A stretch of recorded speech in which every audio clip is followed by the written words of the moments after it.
Hey guys, Adam here again with Tech Secrets Revealed. Today we're going to show you how to reapply thermal paste on a CPU and GPU. There's a couple of reasons why you'd want to do this. More than likely, if you have a laptop that's more than, I want to say, 5 years old, you probably should do this. If your laptop starts overheating out of nowhere and shutting down, chances are the thermal paste that has been there forever is probably dry and cracked and cakey and falling apart. Contrary to popular opinion, it does not last forever. It does need to be replaced every 5-6 years. I'm going to be replacing mine with Arctic MX4. It's called. I used to use Arctic Silver 5. I still do use it, but I use it on computers that I don't really plan on doing much intensive work with. And Arctic Silver 5 I've kind of leaned away from in a way because Arctic Silver 5 does need to be replaced every so often. Arctic on their website claims that Arctic MX4 doesn't need to be replaced. So, especially for an Ultrabook, which is what we're going to be doing this on today, it's very skinny, very thin, and it has hardly any excuse me, room for heat dissipation. So, if I have a choice between the two, I'm going to guess MX4 is probably the better idea. So, without any further whatever, here we go. Okay, so you may recognize this thing. This is the Dell XPS L321X that we replaced the screen on. What you're going to want to do here is, the first thing, obviously, before you do anything else of any kind, is disconnect the battery. Okay? Disconnect the battery, and then like we do with everything else, open it up, hold the power button down for 20 seconds. I know you can't see it, but I am holding it down. And the reason we do this, once again, is to, even though you have no AC adapter or battery plugged in, there can be a residual charge on the motherboard, and if you touch anything you can short something out, and then you can have a really nice looking Frisbee. Okay, so now that's over with. What we're going to be removing here is right here. Now I've already, let's see if I can get this in there. I've already loosened these 4 screws just for the sake of saving some time on the video. This one, if you notice, the heatsink pipe is one solid piece. On some systems it'll actually be connected to the fan, in which case you have to remove the fan too. Or sometimes you'll see that this is under the fan and you have to remove the fan to get to it. I know that on my Alienware M9750 there's one heatsink on the right, since it has dual NVIDIA GPUs. The heatsink on the right actually has 3 of these all interconnected into one giant thing, and it has like 16 screws, and that's a pain in the ass to get rid of. But this one's nice and easy because it's just on an Ultrabook. So like I said, I've already loosened these screws, so it's not really going to fight me. But when you peel this up, you may get some resistance. It's okay, just keep pulling. The resistance you're feeling is the thermal paste basically acting like a glue. Now when you take this off, I don't know if you can see that, but it's dry and definitely needs to be replaced. So what we're going to do in order to replace this is we're going to take Q-tip with a little rubbing alcohol, and when I say a little, I mean a little. You can dab it on a paper towel so it's not soaking wet, and you're just going to gently go around. It shouldn't really give you too much of a fight. Go around, break it off, get off as much as you can. I'm going to say you're probably going to need like 8 or 10 Q-tips for the whole thing. And I'll show you this in a few minutes, but it's important to realize that when it comes to thermal paste, less is more. This is not something where you're trying to glue something together or anything. The more you use, actually, the less it'll work. The whole point of thermal paste is, really quickly, you have this copper here, and that helps dissipate the heat off the CPU. It comes in contact with the die for the CPU or GPU. If you put in too much, what will end up happening is you'll basically create a gap without realizing it, because there will be so much in there, it'll basically just be like trying to stick a piece of chewing gum in between.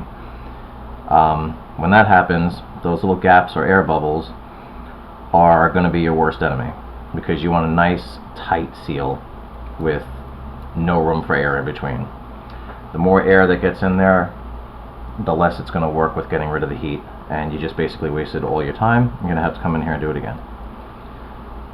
So around the edges of the CPU, you don't have to make it spotless, but try to get off as much as you can. Like around the borders of the die, that's not where we're going to be applying it anyway. That just kind of bleeds off the edge with time. It kind of works like engine coolant does. When the CPU heats up, it expands, and then when it cools down, it contracts again. So when it initially expands, there can be some overflow, and it kind of, like I said, bleeds over the side. There's nothing wrong with it. It's not going to harm anything at all. Okay, so now that we cleaned around the edges of the die, we're going to take a very slightly damp Q-tip, again with rubbing alcohol, and we're going to very gently clean off the die. And you want to make sure you don't scratch anything up here or anything like that. You get any kind of marks or anything on this, then think of it as basically giving your computer a lobotomy, is what you just did. It'll still work, but I don't know if anybody's ever seen Multiplicity here, but it'll be like the last Doug that puts pizza in his wallet. That's pretty much what you'll do. It'll still work, it'll just like never work the right way ever again. Okay, so keep going here. Rub it very gently. Again, don't go drilling into this unless you'd like to turn your computer into Forrest Gump. The only difference between this and Forrest Gump is it won't be running anymore. So now take the dry end of the Q-tip and dry this off until you don't see any of that. See a little residue? It kind of looks like an oil slick. You don't want to see any of that at all. So if you have to reapply the rubbing alcohol, that's fine. Want this nice and clean with nothing on it.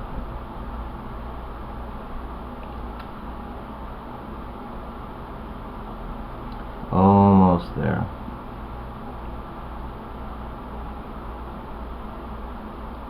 Okay. Now the next thing we're going to want to do, and to be perfectly honest, this should almost look like a mirror finish when you're done with it. Now as far as the heatsink part of this, you want to clean this off too. You don't have to be like a jackhammer, but you don't have to be as careful with this. I guess I'll show it in the camera. You can just, you know, kind of use whatever force you got to use, get it off. I also like to use a paper towel with the heatsink end because I don't have to be careful about anything with this. Obviously within reason. So get as much off as you can. And when you're done, ideally you should see a nice clean copper plate with no residue on it. The older the thermal paste is, I guess it really depends on the brand, but some of them I've seen where they dry up and it flakes off and you touch it once and it all comes off with no problem. And then I've seen other ones where you're sitting here for an hour scraping at it and you're still trying to get it off. So it's really trial and error.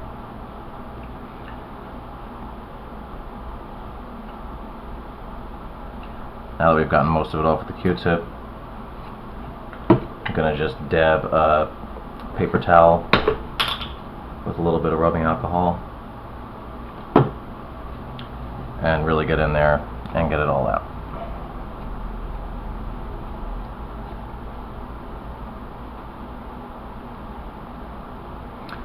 Getting it off of the heatsink when you're doing that part, it really is important to not leave any residue. Like I said, around the edge of the processor, it's okay to leave a little bit, but on here you do want a nice, clean, empty copper plate.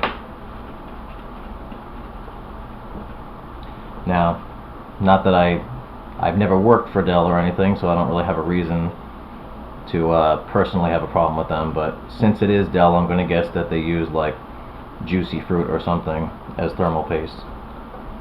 So, you know, part of that whole let's save some money, dude, you're getting a Dell thing. Yeah, that's how old I am. Didn't work out well for him with the possession charge though, did it?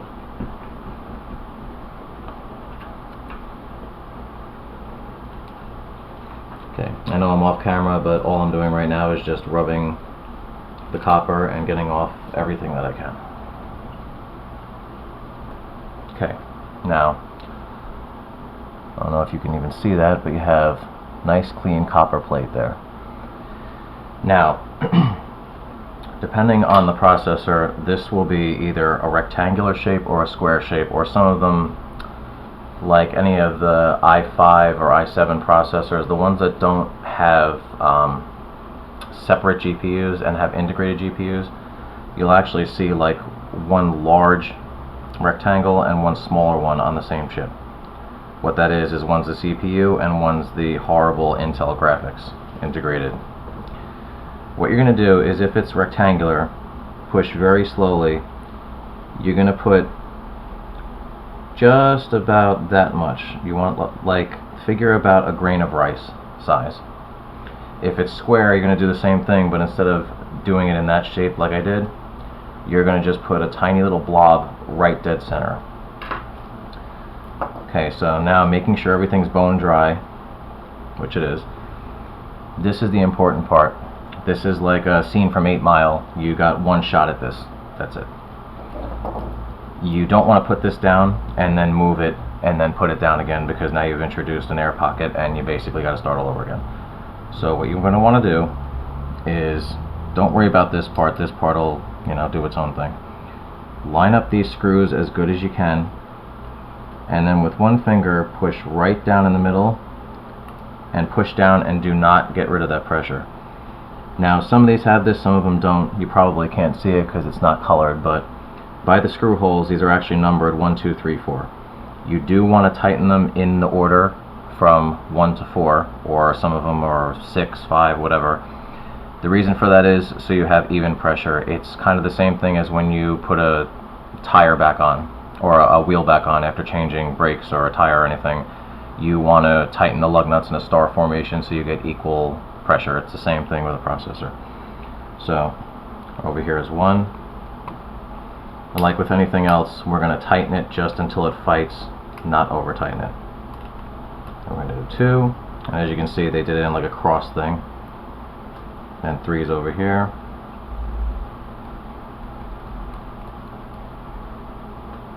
And then we're going to do 4.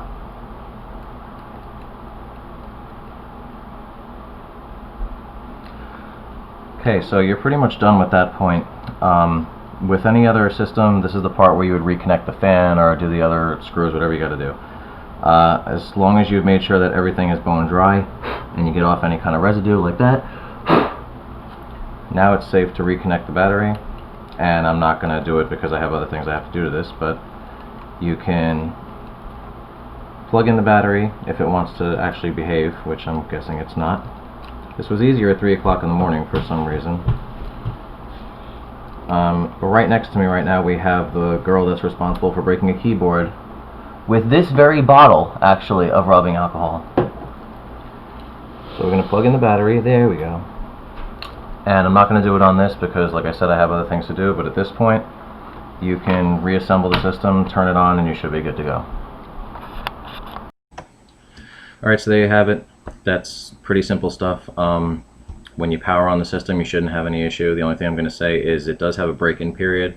So if you want to download, it's a program by CPU ID. It's called Hardware Monitor, but it's actually just HW Monitor. If you want to download that, it's a free program. It's very small. It does exactly what it says. It monitors the, the temperature and the CPU load and everything. So after you do this, if you want to download that and kind of watch it, the temperature range that's tolerable depends on what processor and GPU. Some of them can tolerate much higher temperatures, and some of them freak out when they get a little warm. So in order to find that, I would just, go in the system. I've shown you how to do that. Find out exactly what CPU or GPU you have and Google it and put safe operating temperature, maximum temperature, something along those lines. You may notice that the system will run slightly slower for the first 5 or 7 days. Arctic says 200 hours or something like that. I've never had it take that long. But you'll notice that the temperature starts to slowly decline after about a week. That's the break-in period. If it shorts out for some reason and turns itself off while you're doing something, that means more than likely that you did let air get in there, so it's overheating and it's shutting down to protect itself. If that's the case, rewind and do it all over again, and this time make sure that you push down, and you push down only once and don't move it after that. Other than that, there's really nothing else to say. Like I said at the beginning of the video, I recommend Arctic Silver 5 for light gaming and web browsing, emailing, stuff like that. But if you're going to do any kind of medium to intensive gaming or video editing or anything that really stresses the CPU, which is what I'm going to be doing with this, I would go with the Arctic MX4. It's not more expensive. It's maybe $2 more. And again, if you're applying the right amount that you should be, the Arctic Silver 5 tube is probably only about that big, but you should be able to paste probably 15 to 20 chips before you need a new tube. If you're running out of it sooner than that, then cut back. Like I said, any other videos, you got any questions about any of this, just leave a comment and I'll get back to you. Thanks for watching.